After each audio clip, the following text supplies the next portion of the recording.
पल्लवी आणि आपण पाहत आहे एस न्यूज। बातमीपत्राच्या सुरुवातीला एक नजर आजच्या ठळक घडामोडींवर। अखेर जातनिहाय जनगणनेची तारीख ठरली। देशात 2 टप्प्यात होणार जनगणना। 10 ऑक्टोबर 2026च्या मध्यरात्रीपासून 4 राज्यांमधून होणार सुरुवात। राज्यातील कृषी विभागामधील अधिकारी आणि कर्मचाऱ्यांचं प्रलंबित मागण्यांसाठी लेखणी बंद आंदोलन। मागण्या मान्य न झाल्यास उद्यापासून बेमुदत काम बंद करण्याचा दिला इशारा।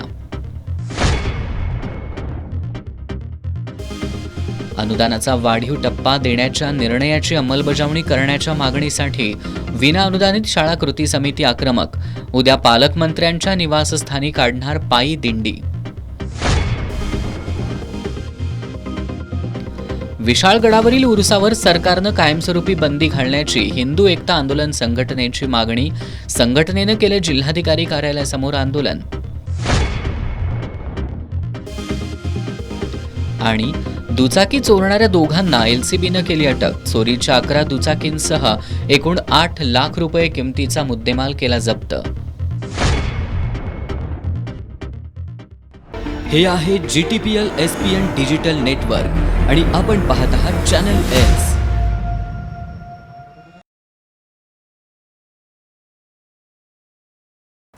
नमस्कार, एस न्यूजच्या बातमीपत्रात आपलं पुन्हा एकदा स्वागत। आता पाहूयात सविस्तर बातम्या। देशात जातनिहाय जनगणना करण्याची मागणी काँग्रेसनं सातत्यानं केली। या मागणीनंतर केंद्र सरकारनं देशात जातीय जनगणना करण्याची घोषणा केली होती, मात्र या जनगणनेची तारीख जाहीर केली नव्हती। अखेर जातनिहाय जनगणनेला मुहूर्त मिळाला असून देशात 2 टप्प्यात जनगणना केली जाणार आहे। केंद्रीय गृह खात्यानं याबाबतची घोषणा केली आहे। देशात दर 10 वर्षांनी जनगणना केली जाते। शेवटची जनगणना 2011 मध्ये झाली होती। त्यानंतर 2021 मध्ये जनगणना होणं अपेक्षित होतं, मात्र कोरोनामुळे ती झाली नाही। काँग्रेसनं सातत्यानं जातीय जनगणनेसाठी आवाज उठवला होता। त्यानंतर नुकताच केंद्र सरकारनं जात गणना करण्याचा निर्णय घेतला, मात्र ही जनगणना कधीपासून सुरू होणार याची तारीख जाहीर झाली नव्हती। अखेर जाती जनगणनेला मुहूर्त मिळालाय। केंद्रीय गृह खात्यानं याबाबतची घोषणा केली आहे। ही जात जनगणना 2 टप्प्यात होणार आहे। पहिल्या टप्प्यात हिमाचल प्रदेश, उत्तराखंड, जम्मू काश्मीर, लडाखमध्ये पहिल्यांदा जातनिहाय जनगणना होणार आहे। 10 ऑक्टोबर 2026च्या मध्यरात्रीपासून या 4 राज्यांमध्ये जनगणनेला सुरुवात होणार आहे। त्यानंतर उर्वरित राज्यात 1 मार्च 2027 पासून जनगणनेला सुरुवात होईल। राज्यातील कृषी विभागातील अधिकारी आणि कर्मचाऱ्यांनी आपल्या प्रलंबित मागण्यांसाठी लेखणी बंद आंदोलन केलंय। आज मागण्या मान्य झाल्या नाहीत तर उद्यापासून बेमुदत काम बंद आंदोलन करण्याचा इशारा आंदोलकांनी दिलाय। राज्यातील कृषी विभागातील कर्मचाऱ्यांनी आपल्या प्रलंबित मागण्यांसाठी लेखणी बंद आंदोलन केले। सुधारित आकृती बंदामध्ये कृषी विभागातील कोणतंही पद कमी न करता संघटनेच्या प्रस्तावाला मान्यता देण्यात यावी, सुधारित सेवा प्रवेश नियम तयार करून पदनामामध्ये बदल करण्यासाठी मान्यता द्यावी, लिपिक संवर्गीय पदनियुक्तीची पदं चिन्हांकित व्हावीत, वरिष्ठ लिपिक पदं 100 पदोन्नतीनं भरण्याबाबत सेवा प्रवेश नियमात बदल करावा, लिपिक संवर्गीय कर्मचाऱ्यांच्या वेतन श्रेणीतील त्रुटी दूर कराव्यात, यासह विविध प्रलंबित मागण्यांची निवेदनं आत्तापर्यंत अनेक वेळा शासन स्तरावर देण्यात आली आहेत, मात्र याची अद्याप कोणतीही दखल घेण्यात आलेली नाही। त्यामुळे कृषी विभागातील अधिकारी आणि कर्मचारी यांनी आपल्या प्रलंबित मागण्यांसाठी 16 मे पासून टप्प्याटप्प्यानं आंदोलन सुरू केलंय। यानुसार आज त्यांनी लेखणी बंद आंदोलन केलं।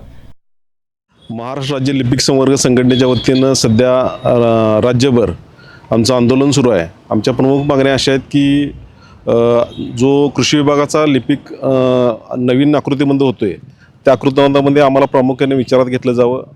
त्यामध्ये आमची पदं कोणती, लिपिक संवर्गाची कोणती पदं कमी होऊ नयेत, ही आमची प्रमुख मागणी आहे। त्याचबरोबर जे आता आमचे 3 स्तर आहेत अधीक्षक पदापर्यंत, तर त्यामध्ये सहाय्यक अधीक्षक पद हे कमी व्हावं आणि 4 स्तर आहेत ते 3 स्तर ठेवावेत, ही आमची दुसरी मागणी आहे। त्याचबरोबर वरिष्ठ लिपिक आणि सहाय्यक प्रशासकीय अधिकारी हे 100% पदोन्नतीने भरावेत, असं आमची प्रामुख्याने ह्या 4 प्रमुख मागण्या आहेत। त्यासाठी हे आंदोलन आमचं राज्यभर सुरू आहे। त्यामध्ये जिल्हा स्तरावरनं आता सध्या 85 आमचे कर्मचारी आहेत, ते 85 कर्मचारी टप्प्याटप्प्याचं हे आंदोलन सुरू आहे 16 तारखेपासून, त्यामध्ये सगळे सहभागी आहेत। पहिल्या टप्प्यामध्ये आम्ही हे आता सध्या लेखणी बंदचं आंदोलन सुरू आहे, त्यामध्ये 30 तारखेपर्यंत लेखणी बंद आहे. आणखी आता पुढचं आता 5 तारखेपासून बेमुदत आंदोलनाचा आम्ही इशारा दिलेला आहे. जर आमच्या मागण्या मान्य केल्या नाही तर उद्यापासून म्हणजे उद्या 5 तारखेपासून आमचं बेमुदत आंदोलन सुरू होईल. या आंदोलनात संतोष काटकर, अनिरुद्ध मगदूम, नारायण कटकुळे, कैलास आर्गे, श्रुती कोळेकर, स्मिता पिसे, रामदास देवळकर यांच्यासह कोल्हापूर कृषी कार्यालयातील 84 कर्मचारी सहभागी झालेत. आज मागण्या मान्य न झाल्यास उद्यापासून बेमुदत काम बंद आंदोलन करण्याचा इशारा आंदोलकांनी दिलाय. कोल्हापूर शहराला पुरेसा आणि पूर्ण क्षमतेनं मुबलक पाणी पुरवठा व्हावा या उद्देशानं महानगरपालिकेकडून 2 मॅनिफोल्ड प्रणाली बसवण्याचं काम सुरू आहे. पहिल्या टप्प्यात बालिंगा जलवाहिनीला चंबुखडी इथं ही प्रणाली जोडून पूर्ण केली असल्याची माहिती शहर अभियंता हर्षजित घाटगे यांनी दिली आहे. जलवाहिनीतील पाण्यात निर्माण होणारा हवेचा फुगवटा नष्ट करण्यासाठी सर्व ठिकाणी जलवितरण योग्य प्रमाणात होण्यासाठी मॅनिफोल्ड प्रणालीचा वापर केला जातो. मॅनिफोल्ड तंत्रज्ञान पाण्याला अनुकूलित कार्यक्षमता समान यंत्रणेत रूपांतर करतं. पाण्याच्या अचूक व्यवस्थापनासाठी मॅनिफोल्ड अनुमती देतं. ही प्रणाली कोल्हापूर शहरात बालिंगा जलवाहिनीला चंबुखडी इथं वापरली आहे. शहराला वितरित होणाऱ्या बालिंगा योजनेतील 700 मिलीमीटर क्षमतेच्या जलवाहिनीवर 1200 डायमीटर क्षमतेचा मॅनिफोल्ड बसवण्यात आलाय, अशी माहिती शहर अभियंता हर्षजित घाटगे यांनी दिली. शहरांतर्गत DPDC मधून मंजूर झालेल्या बजेटमधून आम्ही 2 ठिकाणी मॅनिफोल्ड आणि 2 ठिकाणी शाफ्ट बांधण्याचं प्रयोजन केलेलं होतं. त्याची वर्कआउटमधून काम सुद्धा सुरू केलेलं आहे. सद्यस्थितीला चंबुखडीला मॅनिफोल्डचं काम आम्ही काल हाती घेतलेलं होतं. ते काम आता उद्या परवा ते पूर्ण होईल. मॅनिफोल्डच्या अनुषंगानं ते हे केल्यानंतर मॅनिफोल्ड बसवल्यानंतर जे पाईपमधलं प्रेशर कमी राहतं किंवा काय होतं त्या प्रेशरनं पाणी येण्यासाठी आम्ही ते मॅनिफोल्ड बसवलेलं होतं. बऱ्याच अंशी असं होत होतं की पाणी जेव्हा चढाच्या भागाला लागत होतं, जसं आपला बिंदू चौकचा परिसर आहे किंवा इंडस्ट्री टिकटीचा परिसर आहे, तिथं जेव्हा आमची टाकी खाली जाते तेव्हा तिथं पाणी लागायचं. त्यामुळे कमी लेवलला पाण्याचं प्रेशर लोकांना मिळत नसल्यामुळे आम्ही ते मॅनिफोल्ड तिथं बसवण्याचा नियोजन केलं होतं आणि त्याप्रमाणे बसवून घेतलेलं होतं. या व्यतिरिक्त ESR बांधणे गावठाणामध्ये शक्य नसल्यामुळे जिथं जिथं आम्हाला बाबा प्रेशरचा प्रॉब्लेम येतो तिथं आम्ही हे शाफ्ट बसवण्याचं आम्ही हे केलेलं होतं, प्रयोजन करून घेतलेलं होतं. जेणेकरून शाफ्टचा जे आहे काम ते ESR म्हणजे टाकी ज्या आपण बांधतो त्याच्या प्रमाणात त्याचं काम होणार आहे. म्हणजे जेणेकरून पाणी वरनं खाली आलं त्या शाफ्टमधून तर ते प्रेशर क्रिएट होणार आणि आजूबाजूच्या परिसराला आपण पाणी पुरवठा प्रेशरनं आणि व्यवस्थित पूर्ण करू शकते. या जलवाहिनीवरील मॅनिफोल्ड प्रणालीचं काम पूर्ण झालं असून त्याची चाचणी घेण्यात येते. येत्या काळात आयसोलेशन या ठिकाणी या प्रणालीचा वापर करण्यात येणार असल्याचंही त्यांनी सांगितलं. राज्य सरकारनं 14 ऑक्टोबर 2024 रोजी अंशतः अनुदानित प्राथमिक, माध्यमिक आणि उच्च माध्यमिक शाळांना आणि वर्ग तुकड्यांना अनुदानाचा वाढीव टप्पा देण्याबाबत निर्णय घेतला होता. मात्र त्याची अंमलबजावणी अद्याप करण्यात आलेली नाही. ही अंमलबजावणी तात्काळ करण्यात यावी या मागणीसाठी महाराष्ट्र राज्य विना अनुदानित शाळा कृती समितीच्या वतीनं उद्या सकाळी 10 वाजता दसरा चौकातून पालकमंत्री प्रकाश आंबेडकर यांच्या निवासस्थानी पायी दिंडी काढण्यात येणार आहे. यामध्ये शिक्षकांनी मोठ्या संख्येनं सहभागी होण्याचं आवाहन कृती समितीचे राज्य उपाध्यक्ष खंडेराव जगदाळे यांनी केलंय. महाराष्ट्र राज्य विनाअनुदान शाळा कृती समितीच्या माध्यमातून संपूर्ण महाराष्ट्रामध्ये प्रत्येक पालकमंत्री यांच्या घरी 5 जूनपासून पायी दिंडी काढून निवेदन देण्यात येत आहे. 14 ऑक्टोबर 2024च्या शासन निर्णयाची अंमलबजावणी करावी आणि या निर्णयानुसार येणाऱ्या पावसाळा अधिवेशनामध्ये आर्थिक तरतूद करण्यात यावी यासाठी हे पायी दिंडीचे नियोजन करण्यात आलेलं आहे. कोल्हापूर या ठिकाणी कोल्हापूर ते गारगोटी माननीय नामदार प्रकाश आंबेडकर साहेब यांच्या घरी आम्ही पायी दिंडी काढत आहोत. याचा उद्देश एकच आहे की शासनानं 14 ऑक्टोबर 2024च्या शासन निर्णयाची अंमलबजावणी करावी आणि आर्थिक तरतूद करावी. तर या आंदोलनामध्ये संपूर्ण महाराष्ट्रातून, संपूर्ण जिल्ह्यातून, विभागातून सर्व संघटनांनी याच्यामध्ये सहभागी व्हावं अशी आपणास मी नम्र विनंती करीत आहे. विशाळगड किल्ल्यावरील हजरत पीर मलिक रेहान दर्गा इथं बकरी ईद निमित्त भरवला जाणारा उरूस बाजीप्रभू देशपांडे यांच्या बलिदानाचा अपमान करणारा आहे. त्यामुळे या उरुसावर सरकारनं कायमस्वरूपी बंदी घालावी या मागणीसाठी हिंदू एकता आंदोलन संघटनेच्या वतीनं आज जिल्हाधिकारी कार्यालयासमोर आंदोलन करण्यात आलं. हा उरूस भरवल्यास शिवभक्त उधळून लावतील असा इशाराही यावेळी देण्यात आला. विशाळगड किल्ल्यावरील हजरत पीर मलिक रेहान दर्गा इथं ईद आणि उरुसानिमित्त भाविकांना प्राण्यांची कुर्बानी देण्यास मुंबई उच्च न्यायालयानं परवानगी दिली आहे. मात्र हा उरूस बेकायदेशीर असून त्यावर सरकारनं बंदी घालावी अशी मागणी हिंदू एकता आंदोलन संघटनेच्या वतीनं करण्यात आली आहे. या मागणीसाठी संघटनेच्या वतीनं आज जिल्हाधिकारी कार्यालयासमोर आंदोलन करण्यात आलं. हा उरूस भरवल्यास शिवभक्त उधळून लावतील असा इशारा संघटनेचे अध्यक्ष नितीन शिंदे यांनी दिलाय. होता कोणत्याही परिस्थितीमध्ये विशाळगडावर उरूस होता कामा नये. अजून 2-3 दिवस आहेत. हायकोर्टात नाही सुप्रीम कोर्टात जावा, वकिलांची फौज उभा करा.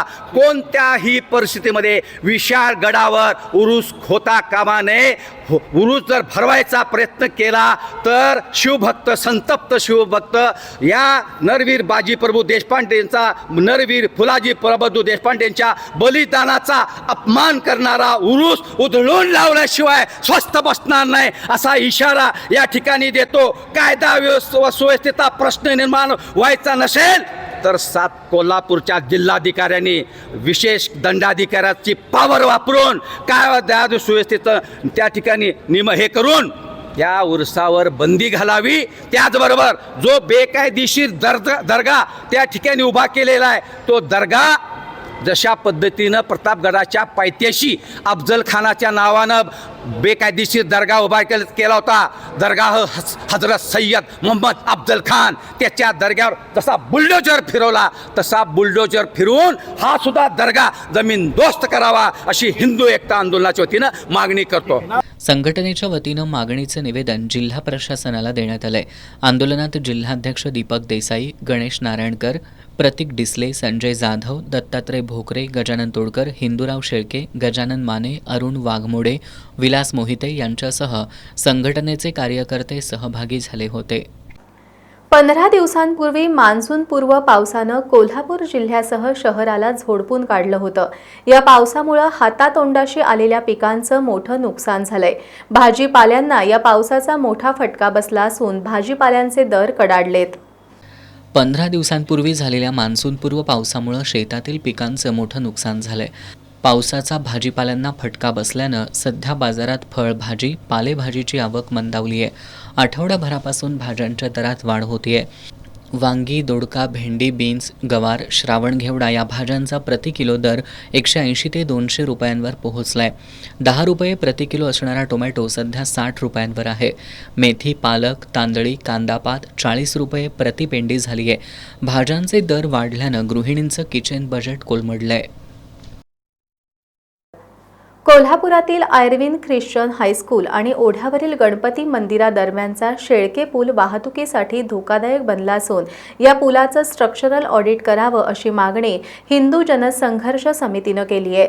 समितीनं या ठिकाणच्या सार्वजनिक स्वच्छतागृहामध्ये घडणारे गैरप्रकार रोखावेत अशी मागणीही महापालिका प्रशासनाकडे केली आहे. कोल्हापुरातील आयर्विन ख्रिश्चन हायस्कूल आणि ओढ्याचा गणपती यांच्यामध्ये असलेला शेळके पूल हा 1960 साली बांधण्यात आलाय. सध्या हा पूल अतिशय धोकादायक अवस्थेत आहे. या पुलाचं स्ट्रक्चरल ऑडिट आजपर्यंत झालेलं नाही. दरवर्षी पावसाळ्यात पुरामुळं लक्ष्मीपुरीतील इतर पूल बंद होत असल्यानं सर्व प्रकारची वाहतूक या पुलावरून होते. त्यामुळे या पुलावर वाहतुकीचा दाब वाढतो. भविष्यात कोणतीही दुर्घटना घडू नये यासाठी महापालिका प्रशासनानं खबरदारी घ्यावी. यासाठी पुलाचं स्ट्रक्चरल ऑडिट करावं, दुरुस्ती आणि मजबूतीकरणाचं काम हाती घ्यावं. पुलाला लागून असलेल्या सार्वजनिक स्वच्छतागृहामध्ये गैरप्रकार थांबवावेत आदी मागण्या हिंदू जनसंघर्ष समितीनं महानगरपालिकेचे अतिरिक्त आयुक्त राहुल रोकडे यांच्याकडं निवेदनाद्वारे केल्यात. यावेळी सुरेश चव्हाण, ईश्वर चली, सुनील माने, संतोष निपाणीकर, श्रेयश भोसले, गजानन गवळी, मारुती कुंभार, जयसिंग थोरात, मनोहर सोरप, अमर जाधव, सौरव निकम, संदीप सासणे, राजेंद्र तोरसकर, महेश पोवार आदी उपस्थित होते. छत्रपती महाराणी ताराबाई यांच्या युद्धनीतीमुळेच औरंगजेब जेरीस आला असं प्रतिपादन इतिहास अभ्यासक इंद्रजित सावंत यांनी केलंय. ते अखिल भारतीय मराठा महासंघाच्या वतीनं छत्रपती महाराणी ताराबाई यांच्या जयंतीनिमित्त आयोजित व्याख्यानमालेत बोलत होते. छत्रपती महाराणी ताराबाई यांच्या 350व्या जयंतीनिमित्त राजर्षी शाहू स्मारक भवन इथं शिवराज्याभिषेक व्याख्यानमालेचं आयोजन करण्यात आले. यामध्ये इतिहास अभ्यासक इंद्रजित सावंत यांनी भद्रकाली ताराबाई समोर दिल्ली दिनवाणी झाली या विषयावर दुसरं पुष्प गुंफलं. कार्यक्रमाच्या अध्यक्षस्थानी ज्येष्ठ इतिहास संशोधक डॉक्टर रमेश जाधव होते. छत्रपती राजाराम महाराजांच्या निधनानंतर औरंगजेब सर्वात ताकदवान बनला होता. अशा काळात त्यांच्यावर हल्ला न करता बुद्धीच्या बळावर जेरीस आणण्याचा पराक्रम महाराणी ताराबाईंनी केला होता. त्यांच्या युद्धनीतीमुळेच औरंगजेब जेरीस आला. छत्रपती महाराणी ताराबाई यांचा फक्त पराक्रमच नाही तर त्यांच्या त्यागाचा आणि त्यांच्या स्वाभिमानाचा इतिहास जगासमोर आला पाहिजे असं इंद्रजित सावंत यांनी सांगितलं. 1940मध्ये बेळगावमधील रंगूबाई साहेब जाधव भोसले यांनी 650 पानांचा ग्रंथ लिहिला आणि स्वतः प्रकाशित केला. त्याचबरोबर शिवाजी विद्यापीठाचे पहिले कुलगुरू डॉक्टर अप्पासाहेब पवार यांनीही कागदपत्र जमा करून ग्रंथाची निर्मिती केली. पहिल्या 2-3 इतिहास संशोधकांमध्ये त्यांचं नाव घ्यावं लागेल असंही त्यांनी सांगितलं. अखिल भारतीय मराठा महासंघाचे राष्ट्रीय उपाध्यक्ष वसंतराव मुळीक यांनी यावेळी बोलताना आपण सर्वांनी छत्रपती शाहू महाराज यांचे विचार जाणून घेऊन एकोप्याला धक्का लागणार नाही याची खबरदारी घेऊया असं आवाहन केलं. यावेळी अखिल भारतीय मराठा महासंघाच्या महिला अध्यक्षा शैलजा भोसले, उद्योजक सुरेंद्र जैन, पन्हाळा नगर परिषदेचे माजी नगराध्यक्ष आसिफ मोकाशी, CM गायकवाड, व्यंकप्पा भोसले, विजय पाटील, अवधूत पाटील यांच्यासह नागरिक मोठ्या संख्येनं उपस्थित होते. कळे सांगरूळ परिसरातून अदमापूरमधील श्री बाळूमामाच्या दर्शनासाठी जाणाऱ्या भाविकांची संख्या मोठी आहे. या भाविकांच्या सोयीसाठी कळे सांगरूळ ते अदमापूर अशी ST बस सेवा सुरू करावी अशी मागणी सांगरूळच्या ग्रामस्थांनी केली आहे. या मागणीचं निवेदन त्यांनी राज्य परिवहन महामंडळाच्या संभाजीनगर आगाराचे प्रमुख प्रशांत गुरव यांना दिलंय. कळे, सांगरूळ, खाटांगळे, म्हारूळ, बहिरेश्वर, बीड फाटा, शिरोली, बाचणी, सडोली, हळदी, परिते आदी गावांमधून आदमापूरमधील श्री बाळूमामांच्या दर्शनासाठी जाणाऱ्या भाविकांची संख्या मोठी आहे. या भाविकांच्या सोयीसाठी कळे, सांगरूळ ते आदमापूर अशी ST बस सेवा सुरू करावी अशी मागणी अनेक दिवसांपासून केली जाते. या मागणीबाबत अनेक ग्रामपंचायतींनी ठराव दिलेत, पण अद्याप या मागणीची दखल घेण्यात आलेली नाही. त्यामुळे पुन्हा एकदा या मागणीचं निवेदन सांगरूळच्या ग्रामस्थांनी राज्य परिवहन महामंडळाच्या संभाजीनगर आगाराचे प्रमुख प्रशांत गुरव यांना दिलंय. 20 वर्षे आदमापूर बाळूमामाला गाडी चालू होईल अशी आमची ग्रामस्थांची मागणी आहे. ती गाडी कळ्यातून चालू होऊन सांगरूळ मार्गे, बिडशेड, बाचणी मार्गे आदमापूरला जावावी. कारण बाळूमामाचे भक्त आमच्या विभागामध्ये, आमच्या परिसरामध्ये भरपूर आहेत आणि ती गाडी चालू केल्यामुळं सकाळी मुलांचा आणि मुलींचा शाळेचा सुद्धा त्यामुळे विषय संपणार आहे. बीडला जाणारी मुलं असतील किंवा बहिरेश्वरला जाणारी मुलं असतील, सांगरूळला येणारी मुलं असतील. त्यामुळे कुठल्याही परिस्थितीत ती ST फुल होऊन जाईल. कुठेही महामंडळाचा नुकसान होणार नाही, तोटा होणार नाही. त्यामुळं आम्ही जी मागणी करतोय बरीच वर्ष झाली त्याचा विचार, सहानुभूतीपूर्वक विचार करून ST महामंडळानं दररोजच्या दररोज ST आदमापूरला चालू करते. यावेळी उपसरपंच बाळासू खाडे, माजी उपसरपंच सुभाष सुतार, MB खाडे, बदाम खाडे, ग्रामपंचायत सदस्य गजानन शिवदे, पोपट तोरसकर, संभाजी यादव, मुरलीधर कासोटे, संभाजी तोरसकर, ग्रामसेवक अमोल काजवे, विलास यादव आदी उपस्थित होते. पन्हाळा तालुक्यातील माले इथं 10वी आणि 12वी परीक्षेतील गुणवंतांचा सत्कार करण्यात आला.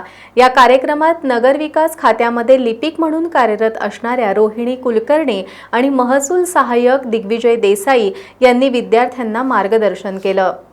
पन्हाळा तालुक्यातील माले इथल्या 10वी आणि 12वी परीक्षेतील गुणवंत विविध क्षेत्रात यश मिळवलेल्या व्यक्तींचा सत्कार आजी माजी सैनिक संघटना आणि माले स्पोर्ट्सच्या वतीनं करण्यात आला. यावेळी गुणवंत विद्यार्थ्यांना बॅग, रोख रक्कम आणि सन्मानचिन्ह देण्यात आलं. या कार्यक्रमात नगरविकास खात्यामध्ये लिपिक म्हणून कार्यरत असणाऱ्या रोहिणी कुलकर्णी आणि महसूल सहाय्यक दिग्विजय देसाई यांनी विद्यार्थ्यांना मार्गदर्शन केलं. याप्रसंगी सरपंच उत्तम पाटील, आजी माजी सैनिक संघटनेचे अध्यक्ष बाजीराव कोडोलकर, प्रकाश पाटील, खंडेराव हिरवे, राजाराम पाटील, संजय जमदाडे, पतंग चौगुले, भीमराव पाटील, आजी माजी सैनिक संघटना आणि माले स्पोर्ट्सचे पदाधिकारी, पालक आणि विद्यार्थी उपस्थित होते. आता एक नजर टाकूयात महत्त्वाच्या बातम्यांवर संक्षिप्त स्वरूपात. फास्ट न्यूजचे प्रायोजक गोकुळ. आ आ आई येस ब ब बदक क क कणीदार. आ ख ख खमंग ग ग गोकुळ तू हा अगदी घरच्यासारखं कणीदार खमंग म्हणजेच गोकुळ तूप. लग्न सोहळ्यातून घरी परतताना सिमेंट न भरलेला ट्रक कारवर उलटला. अपघातात 9 जणांचा जागीच मृत्यू. मध्य प्रदेशातील झाबुआ जिल्ह्यातील घटना. ठाकरे गटाच्या शिवसेनेचे उपनेते सुधाकर बडगुजर यांची पक्षातून हकालपट्टी. पक्षविरोधी कारवाई केल्याचा ठपका. पक्षानं केलेली कारवाई चुकीचं असल्याची बडगुजर यांची प्रतिक्रिया. 3 दिवसांच्या घसरणीनंतर शेअर बाजार वाढीसह बंद. सेन्सेक्स 260 अंकांनी वाढून 80,998 वर बंद. उघड्यावर कचरा टाकणाऱ्यास 500 रुपयांचा दंड. कोल्हापूर महापालिका आरोग्य विभागाची कारवाई. इचलकरंजीतील जवाहर नगर परिसरात रविवारी रात्री जुन्या वादातून टोळक्यानं केलेल्या सशस्त्र हल्ल्यात 4 जण जखमी झाले होते. या प्रकरणी शिवाजीनगर पोलिसांनी 18 जणांना अटक केली होती, तर 2 अल्पवयीन मुलांनाही ताब्यात घेतलं होतं. आज पोलिसांनी या प्रकरणातील संशयितांना घटनास्थळी तपासासाठी फिरवलं. इचलकरंजीतील जवाहरनगर परिसरात सोमवारी रात्री जुन्या वादातून एका टोळक्यानं धारधार शस्त्र आणि दांडक्यांनी 4 मारहाण करून गंभीररित्या जखमी केलं होतं. मारहाणीची ही घटना सीसीटीव्हीत कैद झाली होती. या प्रकरणी शिवाजीनगर पोलिसांनी सीसीटीव्ही फुटेजच्या आधारे 2 अल्पवयीनांसह 20 जणांवर गुन्हा दाखल केला होता. यातील 18 जणांना पोलिसांनी अटक केली, तर 2 अल्पवयीनांची बालसुधारगृहात रवानगी करण्यात आली. अटक केलेल्यांना न्यायालयात हजर केलं असता त्यांना पोलीस कोठडी सुनावण्यात आली आहे. दरम्यान या संशयित आरोपींना पोलीस बंदोबस्तात घटनास्थळी तपासासाठी फिरवलंय. यावेळी पोलिसांनी घटनाक्रम जाणून घेत या प्रकरणात आणखी संशयित आहेत का याची माहिती घेतली. यावेळी शिवाजीनगर पोलीस ठाण्याचे पोलीस निरीक्षक सचिन पाटील, सहाय्यक पोलीस निरीक्षक विजय गोडसे उपस्थित होते. पोलीस असल्याची बतावणी करून व्यापाऱ्याला लुबाडणाऱ्या 3घांना राजारामपुरी पोलिसांच्या गुन्हे शोध पथकानं अटक केली आहे. त्यांच्याकडून रोख रक्कम आणि गुन्ह्यात वापरलेली मोटरसायकल असा एकूण 74,000चा मुद्देमाल जप्त केलाय. शिरोळ तालुक्यातील दत्तवाडमधील चिदानंद सुतार हे कटलरी साहित्य खरेदी करून कोल्हापूरहून आपल्या गावी जात होते.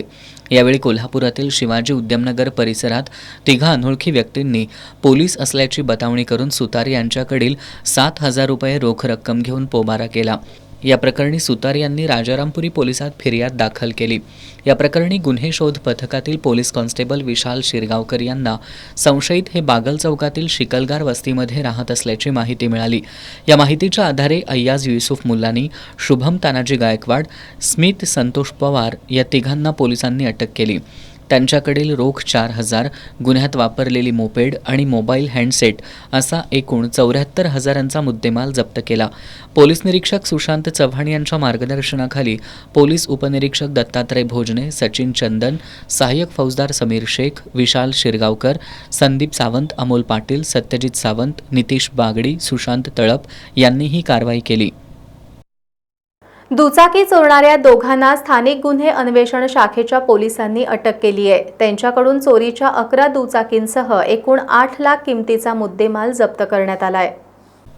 स्थानिक गुन्हेन्वेषण शाखेकडील पोलीस अंमलदार वसंत पिंगळे, संजय हुंबे यांना फिरोज यरगट्टी आणि इरफान खान हे दोघे बागल चौकात चोरीच्या मोटरसायकलीवरून फिरत असल्याची माहिती मिळाली होती. या माहितीवरून पोलिसांनी 2घांना ताब्यात घेतलं. या 2घांनी करवीर तालुक्यातील वडणगेमधून दुचाकी चोरल्याचं सांगितलं. चौकशीत शिरोली MIDC, शाहूपुरी, करवीर, वडगाव आणि सांगली अशा वेगवेगळ्या ठिकाणांहून 11 दुचाकी चोरल्याची त्यांनी कबुली दिली आहे. त्यांच्याकडून चोरीच्या 11 दुचाकींसह एकूण 8 लाख रुपये किमतीचा मुद्देमाल जप्त करण्यात आलाय. स्थानिक गुन्हे अन्वेषण शाखेचे पोलीस निरीक्षक रवींद्र कळमकर यांच्या मार्गदर्शनाखाली पोलीस उपनिरीक्षक संतोष गळवे, पोलीस अंमलदार वसंत पिंगळे, संजय हुंबे, संदीप पाटील, सागर चौगले, राजेंद्र वरंडेकर यांच्यासह पथकानं ही कारवाई केली. कोल्हापूर जिल्हा क्रीडाधिकारी म्हणून विद्या शिरस या रुजू झाल्या आहेत. विविध खेळ प्रकारातील आंतरराष्ट्रीय खेळाडूंना पुरेशा सुविधा देण्याबरोबरच चांगले प्रशिक्षक देण्यासाठी आपला प्रयत्न राहणार असल्याचं त्यांनी एस न्यूजशी बोलताना सांगितलं. कोल्हापूरच्या जिल्हा क्रीडाधिकारी निलिमा अडसूळ यांची बदली झाली आहे. त्यांच्या जागी विद्या शिरस या नुकत्याच रुजू झाल्यात. शिरस यांनी यापूर्वी ओरोस, बालेवाडी इथल्या मुख्यालयातही काम केलंय. कार्यभार स्वीकारल्यानंतर आज पालक आणि खेळाडूंनी शिरस यांची भेट घेऊन त्यांना शुभेच्छा दिल्या. कोल्हापुरात विविध खेळ प्रकारात आंतरराष्ट्रीय खेळाडू तयार झालेत. या खेळाडूंना शासनाच्या पुरेशा सुविधा देण्याबरोबरच चांगले प्रशिक्षक देण्यासाठी आपला प्रयत्न राहणार असल्याचं विद्या शिरस यांनी एस न्यूजशी बोलताना सांगितलं. खूप चांगल्या लेवलचे आंतरराष्ट्रीय खेळाडू या जिल्ह्यातनं बाहेर पडत असतात आणि शासनही त्यांना वेगवेगळ्या प्रकारच्या क्रीडा सुविधा इथं पुरवल्या जातात आणि शासन त्यांच्या दरवेळेस पाठीशी उभं राहील. मी जर का ह्या आता कोल्हापूर जिल्ह्याचा कार्यभार मी आता जस्ट कालपासून सांभाळलेला आहे, तर मी आता एवढंच सांगेल की जे काही आंतरराष्ट्रीय खेळाडू आहेत त्यांच्याकरता इंटरनॅशनल लेवलचे कोचेस इथं देण्याचा माझा मॅक्झिमम प्रयत्न असेल. इथले जे काही कोणी पालक असतील, शिक्षक असतील, त्यांनी माझ्याशी येऊन थेट संपर्क साधला तरी त्यांना वेळोवेळी माझी मदतीचीच मी त्यांना भूमिका राहील. आपल्या जिल्ह्यातले जे काही शिरस यांनी पॉवर लिफ्टिंग या खेळ प्रकारात आंतरराष्ट्रीय पातळीवरील स्पर्धेत सहभाग नोंदवलाय. 2001 साली शासनानं त्यांना शिवछत्रपती पुरस्कारानं सन्मानित केलंय. KIT कॉलेजच्या वतीनं प्रथम वर्ष अभियांत्रिकी प्रवेश प्रक्रियेसाठी विद्यार्थी आणि पालकांसाठी मोफत मार्गदर्शन शिबिराचं आयोजन करण्यात येणार आहे. सायबर कॉलेजच्या आनंद भवन सभागृहात 8 जून रोजी हे शिबिर होणार आहे. याचा पालक आणि विद्यार्थ्यांनी लाभ घ्यावा असं आवाहन कॉलेजच्या वतीनं करण्यात आलंय. KIT कॉलेजला 42 वर्षांची दर्जात्मक शिक्षणाची उज्ज्वल परंपरा लाभली आहे. या कॉलेजच्या वतीनं अभियांत्रिकीची गुंतागुंतीची प्रवेश प्रक्रिया सुलभ व्हावी यासाठी मार्गदर्शन शिबिर आयोजित करण्यात येणार आहे. सायबर कॉलेजच्या आनंद भवन सभागृहात 8 जून रोजी 4 वाजता हे शिबिर होणार आहे अशी माहिती KIT कॉलेजच्या वतीनं पत्रकार बैठकीत देण्यात आली. यावेळी बोलताना संस्थेचे संचालक डॉक्टर मोहन वनरोट्टी यांनी कॉलेजच्या यशस्वी वाटचालीबद्दल माहिती दिली. सध्या 9 फॅकल्टी असून 1311 जागा उपलब्ध असल्याचं त्यांनी सांगितलं. अभियांत्रिकीचा प्रवेश अर्ज भरताना किंवा संपूर्ण प्रवेश प्रक्रियेत एखादी चूक झाली तर विद्यार्थ्यांच्या शैक्षणिक भवितव्याचं नुकसान होण्याची शक्यता असते. याचं गांभीर्य ओळखून या मार्गदर्शन शिबिराचं आयोजन केल्याचं त्यांनी सांगितलं. भविष्यात सर्व फॅकल्टीमध्ये PhD करण्याची सुविधा तसंच 2 ते 3 वर्षात स्वतःचं विद्यापीठ स्थापन करण्याच्या दृष्टीनं प्रयत्न सुरू असल्याची माहिती त्यांनी यावेळी दिली. प्रवेश प्रक्रिया प्रमुख महेश शिंदे यांनी मार्गदर्शन शिबिरात अभियांत्रिकी प्रवेश प्रक्रियेतील एकूण टप्पे, महत्त्वाची कागदपत्र, शिष्यवृत्ती, आरक्षण, शासकीय नियम, विद्यार्थ्यांसाठीच्या शासकीय सवलती याविषयी माहिती दिली जाणार असल्याचं सांगितलं. हा संपूर्ण उपक्रम विनामूल्य असून याचा विद्यार्थी आणि पालकांनी लाभ घ्यावा असं आवाहन संस्थेचे सचिव दीपक चौगुले यांनी केलंय. ते की काय कशा पद्धतीने करावं, काय करावं, दरवेळी बदलणाऱ्या क्लिष्ट पद्धती आणि प्रोसेसेस ह्या समजून सांगण्याकरता आणि इंजिनिअरिंगमधील वेगवेगळ्या संधी, बदलणारी क्षेत्र, नवीन येणाऱ्या इमर्जिंग फील्ड्स, नवीन कार्यक्षेत्र याची माहिती देण्याकरता हा पालक मेळावा आयोजित केलेला आहे. याला प्रचंड संख्येने पालकांनी यावं याचे मी आवाहन करतो. या पत्रकार बैठकीला प्राध्यापक अमर टिकोळे, प्राध्यापक अमित वैद्य, डॉक्टर प्रियांका माने, प्राध्यापिका जहिदा खान आदींसह कॉलेजचे शिक्षक, शिक्षकेतर कर्मचारी उपस्थित होते. नेताजी तरुण मंडळ आयोजित फुटबॉल स्पर्धेत आज खंडोबा तालीम आणि वेताळमाळ तालीम मंडळ यांच्यात सामना झाला. भर पावसात झालेल्या या सामन्यात वेताळमाळनं टाय ब्रेकरवर खंडोबावर विजय मिळवून उपांत्य फेरीत प्रवेश केला. छत्रपती शाहू स्टेडियमवर सुरू असलेल्या फुटबॉल स्पर्धेत आज खंडोबा तालीम मंडळ विरुद्ध वेताळमाळ तालीम मंडळ यांच्यात सामना झाला. हा सामना सुरू होण्यापूर्वी थोडा पाऊस सुरू झाला. पूर्वार्धात दोन्ही गोल क्षेत्रात चेंडू फिरता राहिला, पण गोल झाला नाही. मध्यंतरापर्यंत हा सामना गोल शून्य असा राहिला. उत्तरार्धात पुन्हा दोन्ही संघांकडून वेगवान चढाया झाल्या. सामन्याच्या 59व्या मिनिटाला रोहन आडनाईक यानं गोल करून खंडोबा संघाला 1-0 अशी आघाडी मिळवून दिली. खंडोबाच्या खेळाडूंनी वेताळमाळच्या खेळाडूला धोकादायकरित्या रोखल्यानं पंचांनी वेताळमाळ संघाला पेनल्टी दिली. पण प्रणव कणसेनं मारलेला हा फटका गोलपोस्टच्या खांबाला तटून मैदानात आल्यानं वेताळमाळ संघाची गोलची बरोबरी साधण्याची संधी हुकली. पुन्हा 78व्या मिनिटाला वेताळमाळच्या चंदन गवळीनं मैदानी गोल करून खंडोबा संघाशी 1-1 अशी बरोबरी साधली. संपूर्ण वेळेत हा सामना 1-1 असा बरोबरीत राहिल्यानं पंचांनी सामना टायब्रेकरवर खेळवण्याचा निर्णय घेतला. यामध्ये वेताळमाळ तालीम मंडळानं 3-1 अशा गोलफरकानं खंडोबा तालीम मंडळावर विजय प्राप्त करून उपांत्य फेरीत प्रवेश केला. हा संपूर्ण सामना पावसात खेळला गेला. उद्या पीटीएम विरुद्ध संयुक्त जुना बुधवार पेठ यांच्यात सामना होणार आहे. बातमीपत्रात शेवटी पुन्हा एकदा एक नजर आजच्या ठळक घडामोडींवर. अखेर जातनिहाय जनगणनेची तारीख ठरली. देशात 2 टप्प्यात होणार जनगणना. 10 ऑक्टोबर 2026च्या मध्यरात्रीपासून 4 राज्यांमधून होणार सुरुवात. राज्यातील कृषी विभागामधील अधिकारी आणि कर्मचाऱ्यांचं प्रलंबित मागण्यांसाठी लेखणी बंद आंदोलन.